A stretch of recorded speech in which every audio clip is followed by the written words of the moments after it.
Good afternoon, it's Storm Castle from Storm Castle's Comics and Collectibles, and I want to talk about the time that Jim Starlin uh, made a comic book to throw shade at Stan Lee. Now, it goes back to an issue of Iron Man. I believe it's Iron Man 56, where he makes a kind of a joke issue where he's getting full control, the chance to do plotting and everything, and scripting, and he makes a character called Rasputin, who is kind of a crazed sorcerer who, says he wants to enlighten society.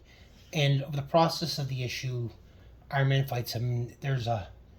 It's very kind of an existential thing, but the thing is, it's supposed to be like more of a parody comic. It wasn't supposed to be super serious. It was a joke, and in the end, the bad guy Rasputin gets hit by a car, and ends up at a bar, complaining about the his losses to Doctor Strange. Again, it was supposed to be like just a one-off joke. This is after Jim Starlin had made Thanos and everything, so we all of that. And then Stan Lee saw it and he got upset and he got mad. So he contacted Roy Thomas, who was the editor-in-chief at the time, and got him off the Iron Man book because he wasn't happy of anything. At the time there were, Steve Gerber was making Man Thing, and we've got Howard the Duck, and so forth and so on. Eventually, Jim Starlin spent a long time on Captain Marvel, but eventually got upset with Marvel because they couldn't give him a consistent inker, and eventually left the story. After some time, he came back. Roy had talked to Jim and got Jim to come back to the company, but at this point, there was another creative team on Captain Marvel, so Jim wanted to do more cosmic and interesting things. Looked around and decided he wanted to take Adam Warlock. Adam Warlock started off as this character called him in Fantastic Four, and he appeared in the Thor books. And eventually, Roy Thomas had gone out and had saw Jesus Christ Superstar on Broadway and was inspired, and he rethemed the character, so making him more of a kind of messianic figure. And that's where Jim Starlin gets in and he starts writing his stories. And he still kind of has some bits of clashes. So he takes over Warlock in 178. In 179, he invents Pip the Troll. 180, he makes Gamora. And then 181, he makes this one. It has the Madness Monster on it. Good book. But I've got a special edition. They did a reprint series. And wrote the story called 1,000 Clowns. In this, Adam Warlock has been captured, and he's put on a device to check his brain. That's basically putting virtual reality in his head, and he runs into this head clown whose name is Lentines, which is an anagram for Stan Lee. He goes off and this is how Stan Lee looked back in the 70s, not how we all picture later on. Everything was a stylized look.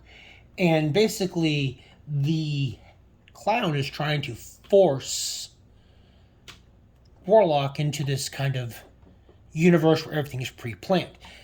Jim had a lot of complaints about the way the Marvel method worked. He thought a lot of it was a joke. It was, it's made to churn out a whole bunch of books real quickly. So goes in and and in the process, we meet a character called Jan Hat Trumi, which is a anagram for John Romita. Through the process, the clowns are trying to beat down Adam Warlock to make him to conform to be like everything else. He even shows a couple pictures of a couple of the sidekicks. It was Marv Wolfman and Len Wein, who were doing the editorial bit at Marvel at this time. Roy Thomas decided he'd want to be the editor-in-chief and step down. The story goes on. He comes along and we find two more clowns, and they're throwing pies at another clown who's decided to think for himself, which is Roy Thomas. That's Roy Thomas's face, and it's obvious that the entire book is it's a criticism about how Marvel is done, and Stan Lee was great, but Stan Lee's greatest creation was Stan Lee. He would pump out his ego, and in Stan's mind, he was comic booked him. And the entire book is just Adam Warlock comes upon this big pile of trash that the clowns are making and forcing upon people, and sometimes the piles of trash fall over and they can't find out why, but at the bottom is they find the equivalent of diamonds, the most precious, they call it dynamite, the most precious of all universe, the rare actual treasure hidden in all the trash. And you can tell that it's a complete, it is a dig, and it's a fairly good they're trying to it's a fairly good issue, but they're trying to beat down Warlock. And in this point, Warlock is a substitute for Jim Starlin, and he won't blend in. He won't become part of their. He's going to do his own stuff. He's going to do what he enjoys. And the issue ends, and wraps up with him eventually Warlock confronting the Magus, which was the entire purpose of the stories. But it's nice to see that that Len Wein and Marv Wolfman are the editorial staff at the time, knowing that there's criticism about them and Stan and Jim Romita, and they let it go anyways. Which shows what good classy work is.